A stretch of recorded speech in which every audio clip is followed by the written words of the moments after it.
Greetings, comrades. Just a update. I'm now sitting on the floor here.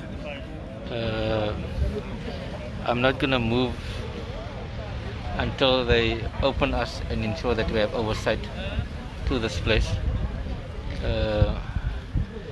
We're waiting for the provincial commissioner to open these gates.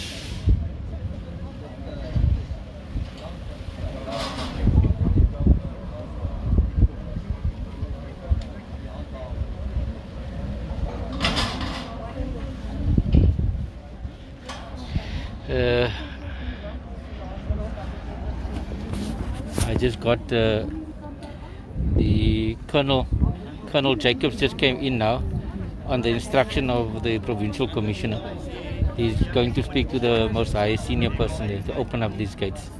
We don't want a standoff or issue, but we're not going to leave. I'm not going to move. My comrades outside the gate there are not going to leave.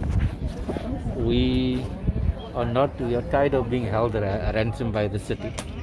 Ons gaan wag. Ek is hier, ek sit, ek gaan neer en sien.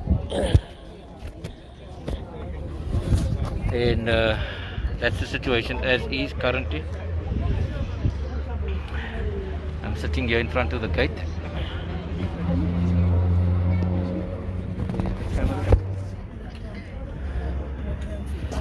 They're going to open this gate and we going to provide oversight in this place.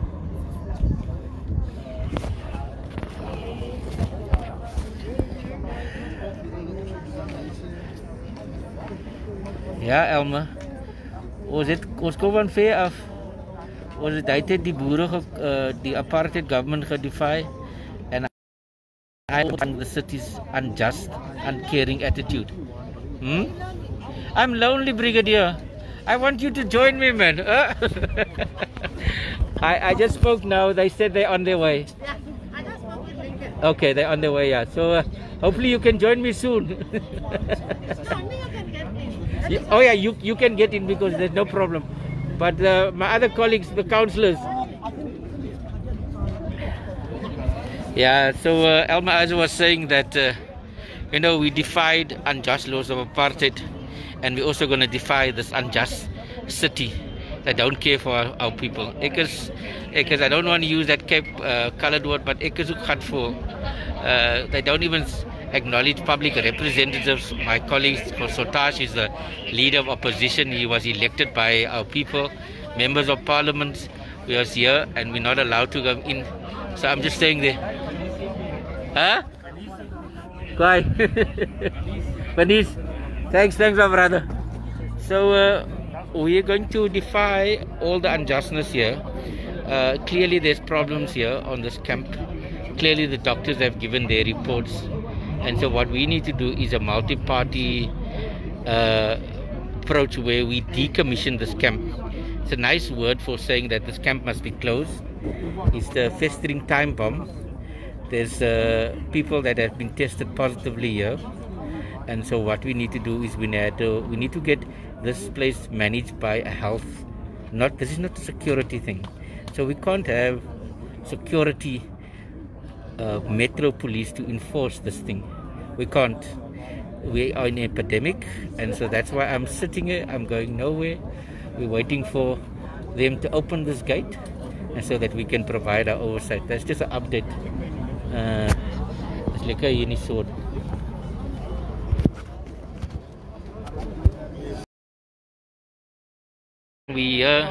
And then they still played these games with us, but I was inside, and the summary of what the people are saying to me, the doctors are saying, is that in one place there's more than 600, one tent there's more than 600 people. In total there's 1,600 people on this camp. People, when they come in, they get an initial screening, and then they go assigned to the different tents. There's one tent that's so big, so they're separated in areas. So all the southern suburbs people from the city bowl right down to say Claremont is in one tent, and then the northern suburbs and the Cape Flats is all in one tent. There's no separation between male and female, so there's also this thing of The women are complaining that in the evenings the toilets are being used by men. They don't feel safe. There's no separation. I asked if there's separation based on like familiarity or groups or partners. There's no such. But I think if you look at the profile of all the people here, a lot of the people here are homeless people, are vulnerable people.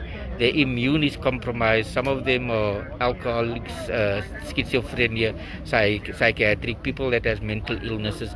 They all literally lumped together without plans.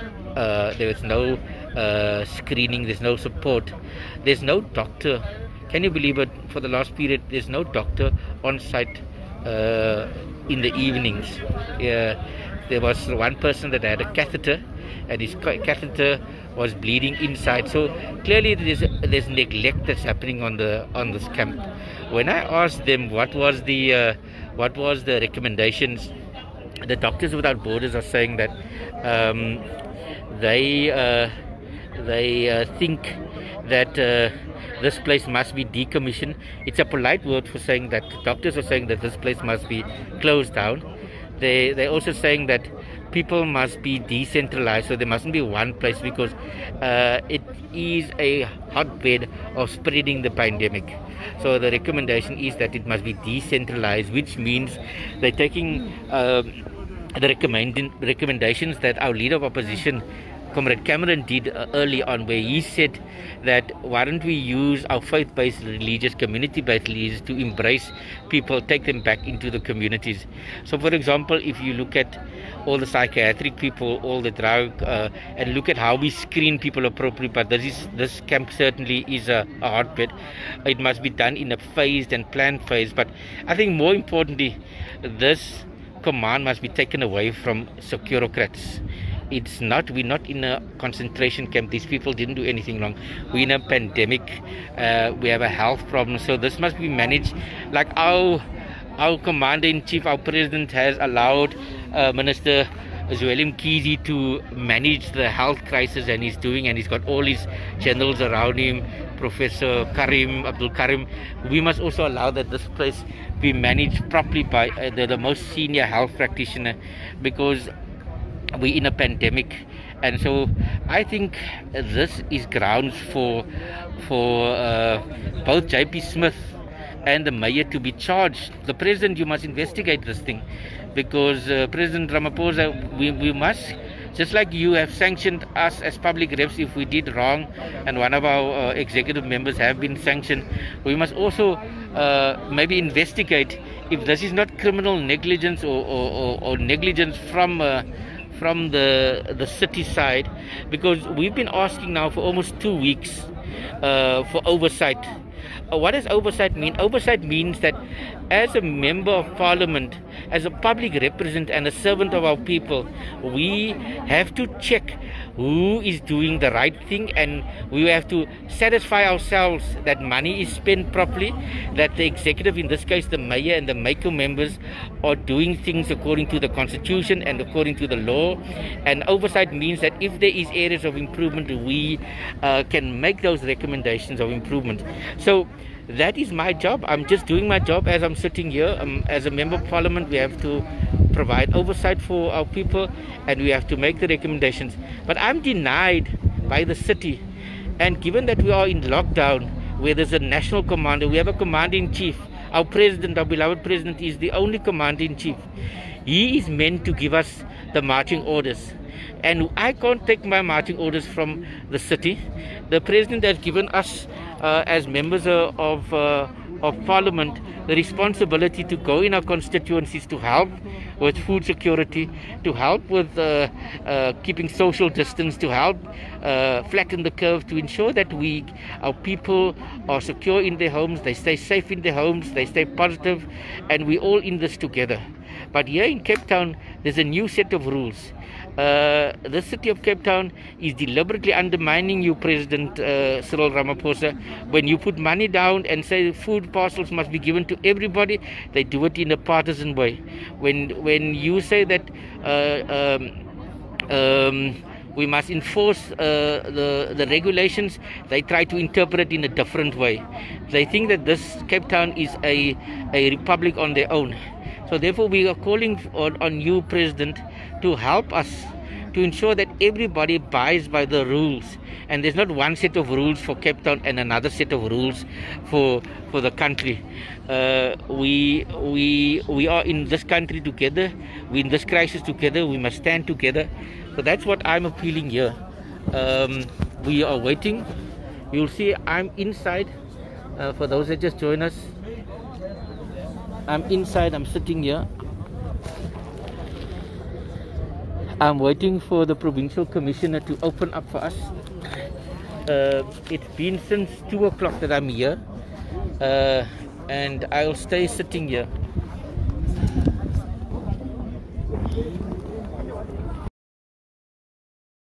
Report from the Human Rights Commission and Doctors Without Borders, so that we as a people of Western Cape can know what is really going on in that concentration camp. So to answer your question, Elma, that is precisely why we are here. Just to repeat what I said, that we as members of the public, representatives both in the city and the province and national, we got an SMS from the commissioner, Reverend Chris Nissen, the Human Rights Commissioner. He said he made arrangements with a multi-party, which is all the political parties, which is ANC, DA, EFF, COPE, all of them good, all of them in the legislature, that we had to meet here at 2 o'clock, and then we were going to receive the presentation here at 2 o'clock. So that was the arrangement. I then duly made the preparations for this. We then came here, and then I saw that there was again some security denying us. And for the time now, for me, the first time, then I just decided I'm not going to be managed. I'm going to walk through.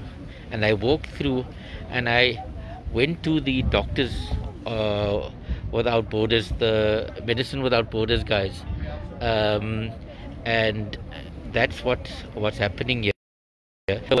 They gave me a summary. They gave me a verbal summary of the report of what is happening here. She basically took me through the big camps that is here. The big camps, big tents. There's more than 1,600 people on this camp. In one place, there's the Ubuntu tent. There's more than 600 people in total, but there's no social distance. There's limited arrangements for social distance. We heard that in the evenings the toilets of women are being used by men. There's no separation. Women are afraid. Yes, they do get meals, but there's no adequate health facility. There is a screening here, but we're not sure if are positive, and if the positive people are kept quarantined. A lot of the people on the camp, their profile are people that have immune deficiency, which means their immune is very compromised. So homeless people, destitute people, generally they're undernourished. Some have mental health problems, some have substance abuse challenges, alcoholics, addicts, and so for all of them to be cold turkey with necessary medical supervision, proper rehab place, is a recipe for disaster. And so the one thing that is coming out from the recommendations, the human rights that we were meant to get now, was that this place be decommissioned. Decommission is a nice term for closed, because they feel that this site, this camp, is a breeding ground and a potential breeding ground for an outbreak, and if things are not medically and health supervised. My impression is that this is not a health facility, it's a concentration camp. There's more security police here than any other place. So that's what's happening here. And I find it strange. What is the reason, JP? If you're listening, or if you're monitoring me with your security police here, come talk to me, come listen to me, come speak to us and ask, why are you denying us public scrutiny over what is happening here. What have you got to hide? Why is it so difficult for us just to observe the systems in place? Are you following the protocols? We get the report from the Doctors Without Borders, and then we implement it. Why is it so difficult? So that's my big question here. Just to recap, I've asked the provincial commissioner to unlock the doors and open up. I'm not sure what's happening. I'll speak to Brigadier. She's the most senior person on the place, so I'll come back to you on that one. Yeah, she's coming now. And the commissioner, they are coming and wanting to open the door. So maybe there's progress here.